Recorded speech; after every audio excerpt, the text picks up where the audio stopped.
Head coach గా బాధ్యతలు తీసుకుంటున్నాడు. సరే, టీమిండియా విన్నింగ్ ట్రాక్ ను కంటిన్యూ చేస్తాడా? ఆస్ట్రేలియాతో టఫ్ ఫైట్ కు ఎలా ప్రిపేర్ చేస్తాడు?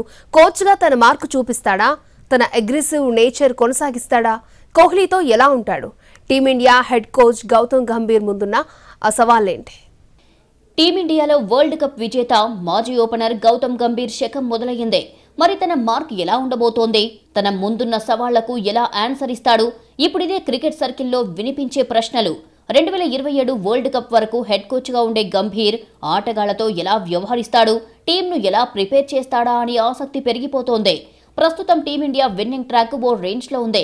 ఆ ట్రాక్ ను కంటిన్యూ చేస్తూ టీంను మరింత బెటర్ చేస్తూ వరల్డ్ కప్లు గెలవాలి.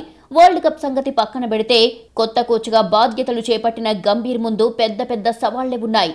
గంభీర్ హెడ్ కోచ్ గా బాధ్యతలు చేపట్టి ఫీల్డ్లోకి దిగిన తర్వాత ఆస్ట్రేలియాతో 5 టెస్టుల సిరీస్ ఆడనుంది టీమిండియా. వచ్చే ఏడాది అంటే 2025లో పాకిస్తాన్ వేదికగా ఛాంపియన్స్ ట్రోఫీ, అలాగే జూన్లో వరల్డ్ టెస్ట్ ఛాంపియన్షిప్ ఫైనల్, 2026లో టీ20 వరల్డ్ కప్, 2026లో న్యూజిలాండ్తో 2 టెస్టులు, 2027లో మళ్లీ వరల్డ్ టెస్ట్ ఛాంపియన్షిప్, అదే ఏడాది వన్డే వరల్డ్ కప్. ఇలా గంభీర్ 3 ఏళ్ల పదవీ కాలంలో ఎదురుకానున్న పెద్ద సవాళ్లివే. ఇవే కాకుండా వీటితో పాటు చిన్నా చితకా సిరీస్లు కూడా చాలా ఉన్నాయి. ఈ మెగా టోర్నీలకు టీంను ఎలా బ్యాలెన్స్ చేస్తాడా అన్నదే గంభీర్ ముందున్న పెద్ద సవాల్. ద్రవిడ్ హయాంలో 12 నెలల్లో 3 ఐసీసీ టోర్నీల్లో టీమిండియా ఫైనల్స్ కు వెళ్లింది. ఇది అంత చిన్న విషయం కాదు. మరి ద్రవిడ్ వారసత్వాన్ని కొనసాగిస్తాడా లేదా అన్నది చూడాలి. ఇక ఇంకో సవాల్ విరాట్ కోహ్లీని మేనేజ్ చేయడం. 2023 ఐపీఎల్లో రన్ మిషన్ తో గొడవ పడ్డాడు Gauti. Lucknow super Giants, royal Challengers Bengaluru match ముగిసిన తర్వాత ఇద్దరూ గొడవ పడ్డారు.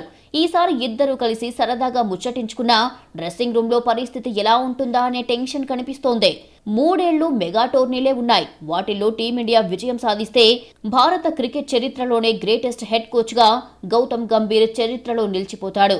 మరి ఈ సవాళ్లను దాటి గంభీర్ ఎంత సక్సెస్ అవుతాడో చూడాలి.